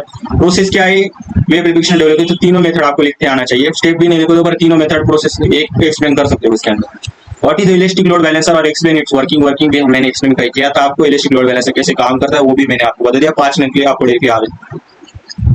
उसके बाद what is EC2 service and explain step to deploy EC2 service, वो भी मैंने बता दिया। EC2 सर्विस में सभी स्टेप्स मैंने बता दी। What is AWS cloud and what are the services provide by AWS cloud, ये सभी पहले 2 के अंदर ही आपकी कवर हो चुके हैं। ELB क्या है, उसके टाइप्स क्या है, VPC क्या है, उसकी कंपोनेंट क्या है। और 9 और 8 मार्क के लिए आया तो आप वो भी डायरेक्टली लिख सकते हैं। Explain in detail elastic load balancer component, ये भी हमारा हो चुका है। एडवांटेज क्या है वो भी मैंने बता दिए। 3 AWS सर्विसेज कौन सी, तो मैंने वो बता दिए थे ना, उसको आपको एक्सप्लेन कर दिया। और what is a elastic load balancer and explain it working भी आप उधर एक्सप्लेन कर सकते हो। What is a AWS cloud and list different services provided. Same question repeat हो रहे हैं, उसके अंदर कोई अलग अलग क्वेश्चन नहीं आ रहे, वही क्वेश्चन को मैंने पूरा इसके अंदर डिस्कस किया है। तो आप ये वीडियो भी देख लोगे ना तो भी आपके पूरे एक चैप्टर पूरा कवर हो जाएगा। आगे समझ। तो देख सकते हैं कि हमने पूरा इधर एक्सप्लेन करने का ट्राई किया है और जो भी सभी चीजें थी उधर मैंने आपको एक्सप्लेन कर दिया। अभी जो बचे हुए उसको आपको देखना है। मतलब मैं जैसे बताता हूँ कि आपको जितने भी मैंने पढ़ा है ना वो सभी PYQ में आया हुआ है, वो सभी चीजें मैंने इधर एक्सप्लेन की हुई। और आपको अगर प्रैक्टिकल इम्प्लीमेंटेशन करना है तो फ्यूचर में अगर हमारा कोई क्लाउड कंप्यूटिंग का कोर्स आता है तो वहाँ जरूर मैं एक्सप्लेन करूँ। आगे समझिए। और नहीं तो हमारा मन और मिक्स टाइप तो आने वाला है, वहाँ पे भी हम क्या करेंगे उसको बहुत अच्छे तरीके से करने वाले। तो हम वहाँ एक रेंडर का यूज करके कर सकते हैं। पर आपको AWS क्लाउड के लिए मुझे क्लाउड कंप्यूटिंग फ्यूचर में कहीं भी अगर कोर्स आया तो मैं वहाँ जरूर हर एक चीज को एक्सप्लेन करके बताऊँ। आगे समझ। अभी देखो मैंने क्या किया है कि अपना वेड इधर कंप्लीट हो चुका है। वेड अपना क्या होगा इधर कंप्लीट हो चुका है। अभी बचा है हमारा क्या कि DSBD। तो DSBD हम कल खत्म कर देंगे, कल पूरा DSBD हम खत्म कर देंगे। 2 यूनिट उसके अंदर बचे तो उन दोनों को हम खत्म कर देंगे। जैसे अपना डीएस वीडियो हो जाता है तो मैं सीएनएस के साथ ट्राई करूंगा कि 2 वीडियो पर डे आ जाए। पॉसिबल होगा तो जरूर हम लाएंगे, अगर नहीं होगा तो पेपर के 2 दिन उधर छुट्टी है तो दोनों दिन के अंदर पूरे वीडियोस डालने का ट्राई करूंगा। पर अभी हमें 3-4 सब्जेक्ट को जो इंपॉर्टेंट है उनको फोकस करना है, और 2 दिन छुट्टी, 2 दिन में 4 यूनिट करना कोई बड़ी बात नहीं है। और अभी देख सकते हैं एक वीडियो तो मैं डालने का यूनिट 3 या कोई भी जो यूनिट में डालने का ट्राई करूंगा सीएनएस के साथ। पर हमें अभी 2 चैप्टर इधर ट्राई करेंगे सीसी के, क्लाउड कंप्यूटिंग के खत्म करने के, और नहीं तो हम जो अपना सीएनएस है उसके चारों यूनिट 21 से लेकर 24 तारीख तक चारों यूनिट हमारे खत्म हो जाएंगे। 25 तारीख आपको रिवीजन करने का वक्त मिलेगा सीएनएस का, आप उसे रिवीजन करोगे और पहला पेपर आपका सीएनएस का होगा, आप जरूर उसे कोड के आओ। आ गया है तो सीएनएस का हम करेंगे। बाकी 2 सब्जेक्ट हम पहले ही आज या कल दोनों हमने वेड से खत्म किया, वैसे कल भी हम डीएस वीडियो को खत्म कराएंगे। आगे समझ में। नेक्स्ट अपना बचा है क्या बचा है अपना जो क्लाउड कंप्यूटिंग है उसके 2 या 1 लेक्चर हमारे इधर होगा, और उसके बाद हम लास्ट में क्या करेंगे, लास्ट में अपना हो जाएगा पूरा, लास्ट में अपना क्या हो जाएगा, जो पेपर है लास्ट के उसमें 2 दिन है, मतलब 30 तारीख हो गई, 31 तारीख हो गई, 2 तारीख को पेपर है आपका, तो 2 दिन 3 दिन छुट्टी है, तो मैं 30 को ही एक वीडियो डालूंगा, 31 को अपने 2 वीडियो आ जाएंगे, तो हो गए 3 उधर वीडियो आ जाएंगे, और 1 तारीख को अपना एक और लास्ट वाला यूनिट इजी होता है वैसे तो, वो लास्ट वाला यूनिट हम कर देंगे। 4 वीडियो हो सकता है कि उधर आ जाए, पर हमारा टारगेट है कि वैड और डीएस पीडीएफ पहले खत्म हो जाए, सीएनएस अपना खत्म हो जाए, और अभी टाइम नहीं है उतना क्योंकि मुझे भी प्रिपेयर करना पड़ता है, तो उसके लिए क्लाउड कंप्यूटिंग का हम ट्राई करेंगे कि उसी 3 दिन के अंदर अपना चारों के चारों वीडियोस आ जाए। आगे समझ में। और ट्राई करूंगा तो अगर किसी ने हेल्प की मुझे, तो मतलब मेरा अगर कोई मुझे मिला कि वो काम मेरा कर सकता है तो वो भी सीसी का मैं डायरेक्टली करूंगा, ट्राई करूंगा कि 25 तारीख से पहले आपके सीसी का 1-2 वीडियो तो आ जाए। आगे समझ। तो आज के लिए इतना ही, बाकी काम नेक्स्ट लेक्चर के अंदर देखेंगे, तब तक के लिए ओके बाय, पढ़ाई करते रहे, ऑल द वेरी बेस्ट।